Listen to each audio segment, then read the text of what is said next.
Section 15.4 is going to be all about solving right triangles.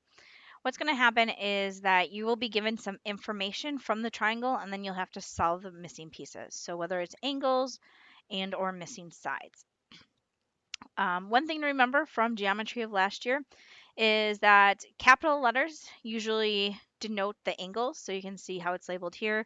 Angle A is down here, angle B is up top, and then angle C is 90 degrees. More often than not, 90 degrees will be at letter C. It's just usually standard formatting. Also to note is that when we are talking about sides of a triangle, it is always opposite the angle. So if this is angle A, side A will be opposite over here. Side B will be opposite over here, and side C will be opposite over here. So quickly label those just to kind of see what I'm actually trying to find.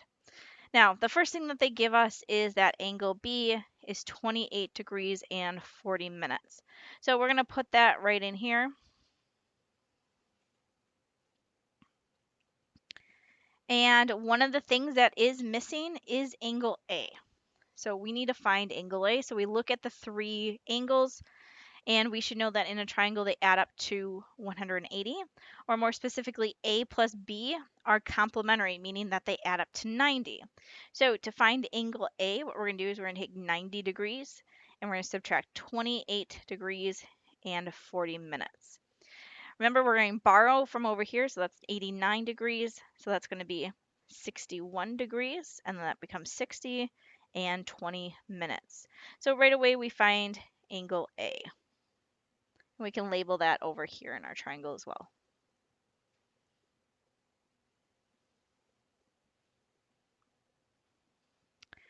We're also given that side A is 25.3. So this is 25.3 for side A. And normally when we have a right triangle, it's very easy for us to use the Pythagorean theorem to find the missing side. But in this case, we have two missing sides, so that's not going to work out too well.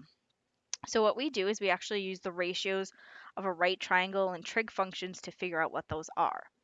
So I can pick any angle. It's all about perspective. So let's say that I do start with angle A, and I think about how side A, which is given, relates to angle A, and then I decide which one I want to find. So let's say I want to find B.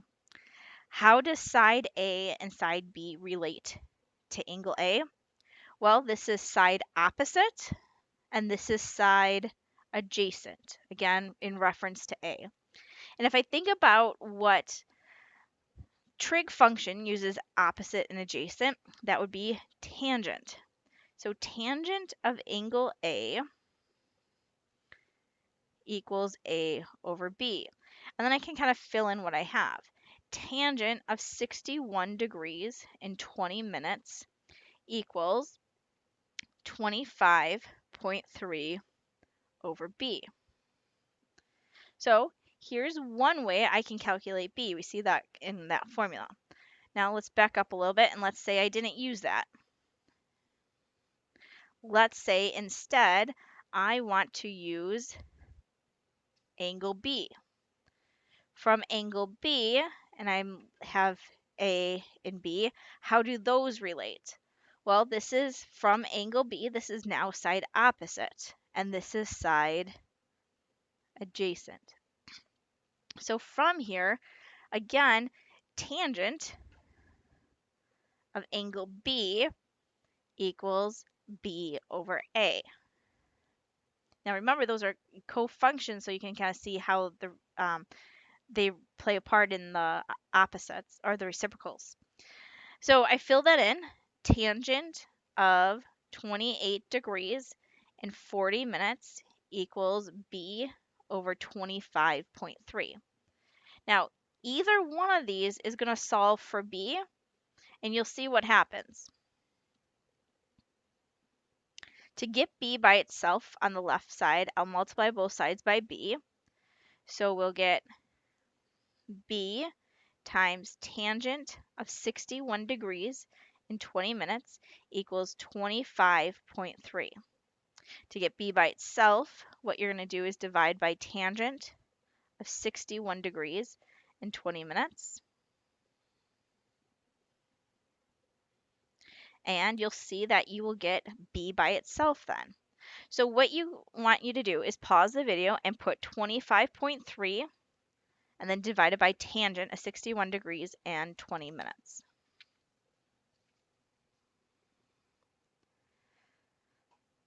What you will get is B equals 13.8, and it's centimeters, so I'm going to label it such. Now, if I go over to the right one, and if I multiply by 25.3, you'll notice that right away we get B by itself. So if I put in 25.3 times tangent, 28 degrees and 40 minutes, so pause the video and do that, you will get 13.8 again. So you end up getting the exact same thing. So it doesn't matter which one you use, it's all about perspective. So you may use this one on the left and the person next to you may use this one on the right. Both will produce the exact same answer. Now, couple of things. This did find us B, so we know that B is 13.8 or approximately 13.8, but this was a rounded answer. So this is an approximation. Since that was an approximation, do not use the Pythagorean theorem to find what C is because you're rounding, you're going to round and you're rounding twice, and that just creates a bigger margin of error. So I'm going to go back to perspective again. Let's say that I have angle B and I'm trying to find C and I was given this. What is the relationship between the three? Well, from B, this is adjacent and this is hypotenuse. So what function uses that? It's cosine.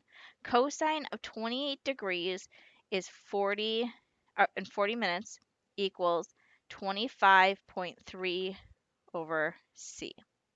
And again, what you'll do is you'll multiply by C and divide by cosine of 28 degrees and 40 minutes to get your answer.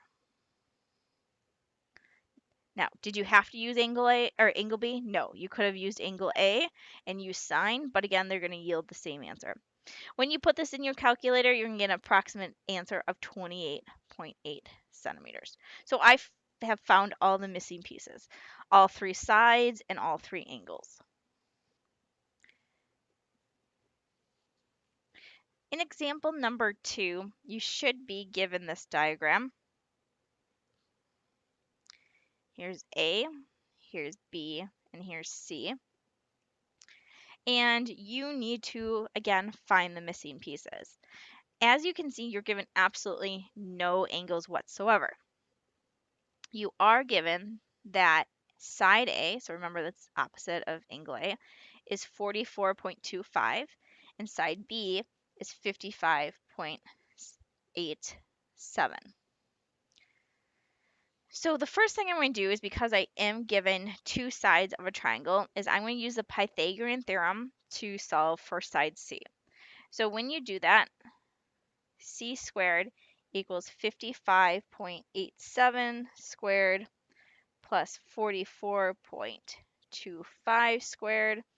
And when you go to solve everything, in the end, you get C equals 71.27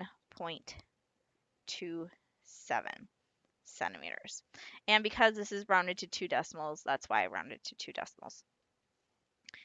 Now, the problem is that we are only given one angle, and so we can't just subtract from 90 degrees. So what we need to fall back on then is our trig ratios. So let's say I'm trying to find angle A. I look at what is given. I'm given B and I'm given A. And again, I look at how they're related. This is an opposite and this is adjacent.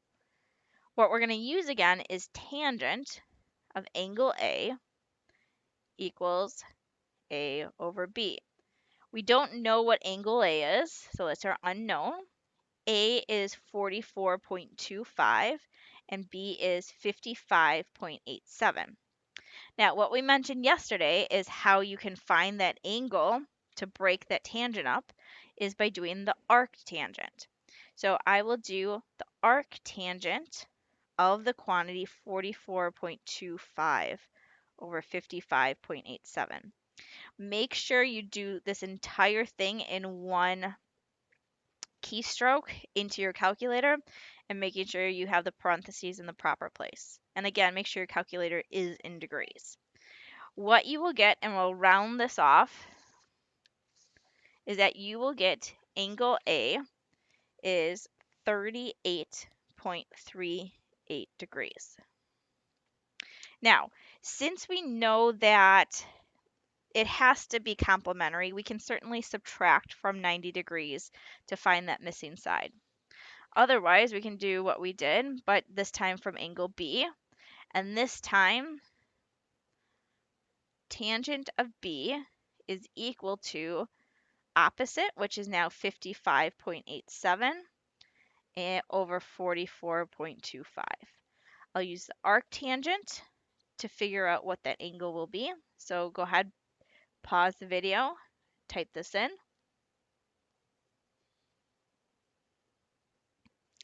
And what you should get is 51 degrees 62 minutes. I'm sorry, 51.62 degrees. And again, you'll notice that these two should be complementary.